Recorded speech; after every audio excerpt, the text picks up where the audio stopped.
immer ein Erlebnis, sage ich mal ganz vorsichtig. Also egal, wo man hinkommt, die Leute bleiben stehen. Die Leute machen Selfies mit ihren Handys vor dem Auto. Man hat überall die Grabscher drauf. Ist natürlich nicht so schön, okay. Deswegen, wie gesagt, und ist halt eben zu fahren sehr unübersichtlich. Also jemand, der das nicht kennt, das Auto, für den ist es sehr schwierig. Es ist sehr schwierig abzubiegen, weil vorne die A-Säule, es ist total unübersichtlich. Die Sicht nach hinten auch genauso bescheiden wie die nach vorne rechts. Also geradeaus und Gas ist okay, aber alles Weitere ist sehr schwierig, sag ich mal.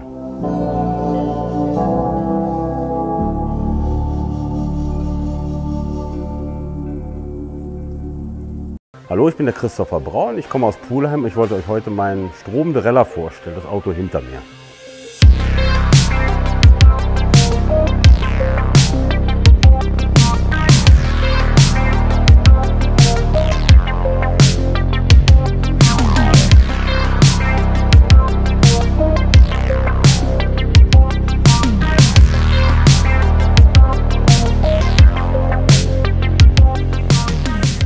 Es handelt sich hierbei um einen Strom-Derella.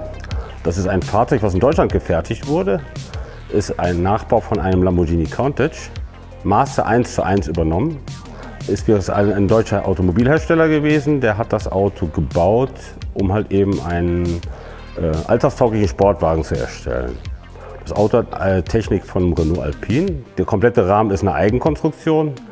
Und wie gesagt, die Technik insgesamt ist eigentlich Renault Alpine, Heller, ist also alles gemischt, also von allem etwas dabei. Das Auto hat 3 Liter Hubraum, hat im Augenblick knapp 300 PS. Serienmäßig sind 250 PS, ist halt eben ein bisschen der Ladedruck angepasst und der Kraftstoffdruck.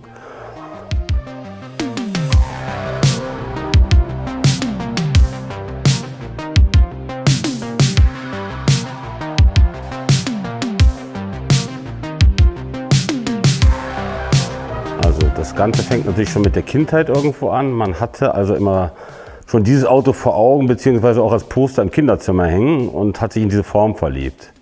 Konnte man sich nicht leisten, mit 18 Jahren auch schon mal gar nicht, überhaupt nicht. So.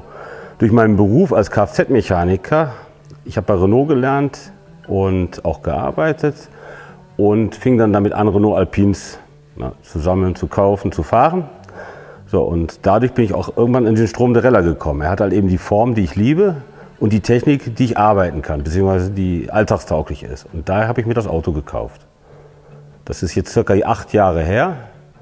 Habe ich mir im Norden irgendwo geholt. Ja, ich habe seitdem keinen Tag bereut. Nee, verkauft hat mir das Auto eine Privatperson. Das Lustige war, der kauft sich wirklich einmal im Jahr immer irgendwas Neues, ein neues Spielzeug. So, und dieses Auto hat er jetzt 1 Jahr besessen und dann hat das halt eben inseriert und verkauft. Und ich war zur Stelle. Das Problem ist halt eben, von dem Auto gibt es ja eine relativ geringe Stückzahl. Nur 29 Stück wurden gebaut, 26 gibt es noch weltweit. Und da muss man eben dann zuschlagen, wenn mal einer angeboten wird. Ist nicht so einfach.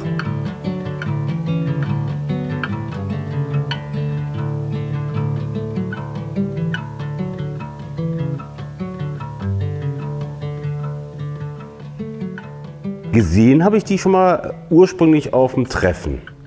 Wie gesagt, über Renault Alpine. Wir fahren regelmäßig auf Treffen. Jetzt im Augenblick natürlich weniger, aber wir sind immer regelmäßig auf Treffen gefahren. Ins Allgäu. Und da waren von diesen Autos wirklich 2 Stück dabei gewesen. Da habe ich dann schon gedacht, was für eine geile Karre musst du haben. Ja? Und wie gesagt, wie dann einer drin stand im Internet, meiner Frau gezeigt. Meine Frau sagt, ja, kauf ihn dir doch. Okay. Dann sind wir da hochgefahren, Bargeld eingepackt und haben das Auto gekauft. Ja, was soll da passiert sein? Ich habe mich wieder in das Auto verliebt, ich habe den technisch soweit nochmal durchgeguckt, war aber eigentlich in Ordnung. Das Auto hat mittlerweile satte 25.000 Kilometer auf dem Tacho, also wirklich nicht viel.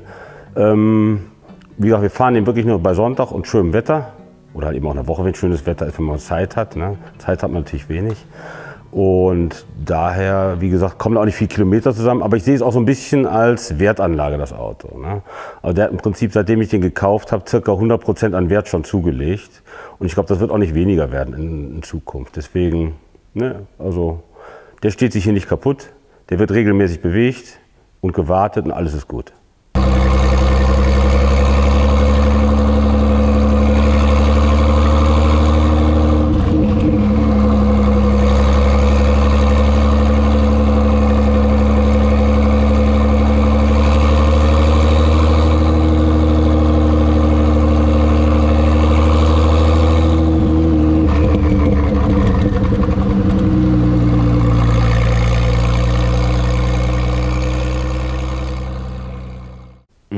Ich persönlich habe noch den Auspuff machen lassen.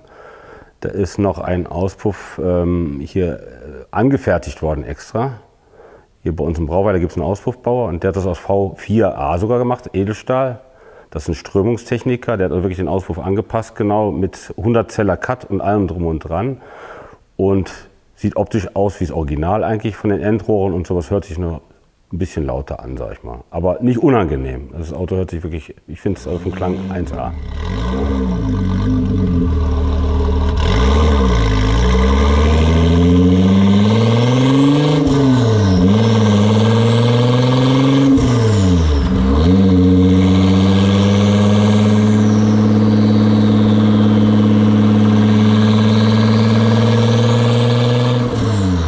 Das ist ein 3 Liter Turbo, eigentlich ein gewöhnlicher Motor von Renault, von der Stange, sage ich mal ganz vorsichtig.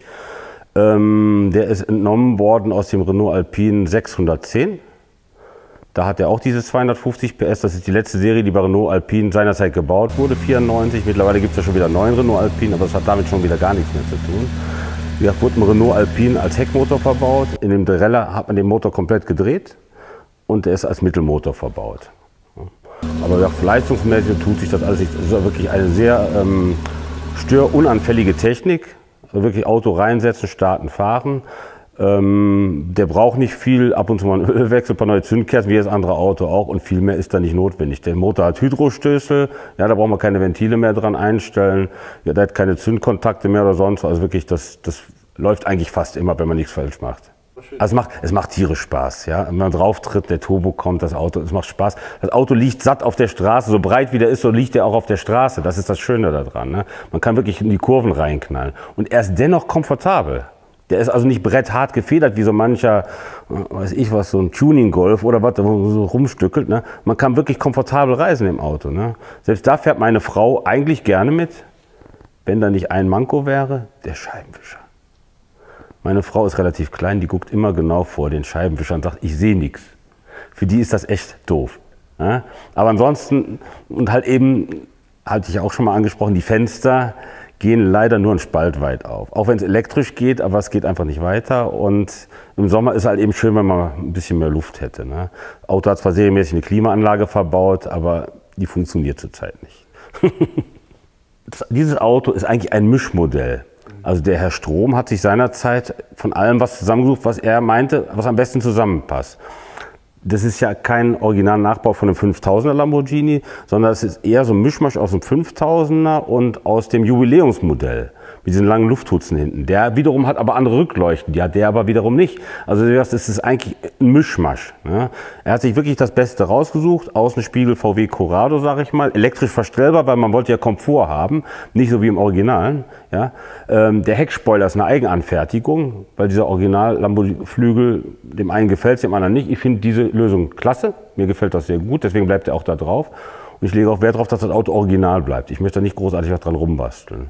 Was geändert wurde, sind einmal die Felgen noch. Der hat andere Felgen drauf. Original hat der BBS Speichenfelgen drauf, das Auto.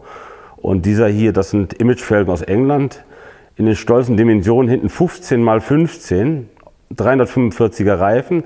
Die ziehen sich auf der Felge nach außen. Muss ich das mal auf der Zunge zergehen lassen. Und vorne hat er eigentlich Original 225er. Fahre ich aber zurzeit 205er drauf, weil es sonst Probleme mit dem Lenkeinschlag ein bisschen gibt. Es gibt in Amerika jemand, der baut Teile nach für diese Lambo-Replicas. Der hat mir im Prinzip seinerzeit für unter die Rückleuchten, wie dieses Katzenaugenmuster, das hat er mir nachgefertigt und hier nach Deutschland geschickt. Das hat er wirklich top gemacht, das ist wirklich klasse. War auch nicht ganz preiswert, muss man dazu sagen, aber wie gesagt, es ist gut, dass es solche Leute gibt im Prinzip, die halt eben so spezielle Teile nachbauen. Ne? Ich weiß ja nicht, wie es aussehen würde, wenn man mal einen Unfall hätte oder sowas. Ne? GFK-Teile kann man natürlich nachbauen, das ist kein Problem, aber es wird keine Teile mehr für das Auto zu kaufen geben. Ne? Also Technik ist gar kein Problem, das ist Renault Großserientechnik, die ist überall erhältlich. Wir haben hier bei uns in Niederkassel ist eine Firma, Simon heißt die, der macht Renault Alpine-Teile. Und auch Matra und so, Klassiker. Und da ist also technisch alles zu bekommen für das Auto. Das ist gar kein Ding. Also von daher kann man den Leben lang am Leben erhalten. Das ist kein Problem. Na gut, und der ist jetzt Baujahr 94 und ich denke mal, die 3 Jahre bis zum H-Kennzeichen geht dann auch noch.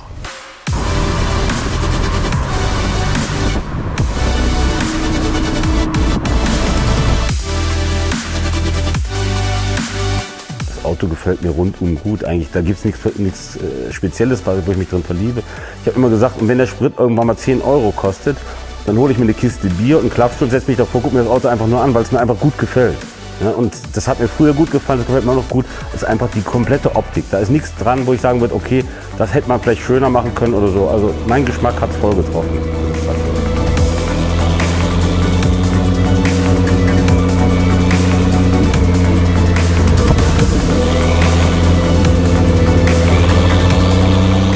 Vielen Dank fürs Zuschauen.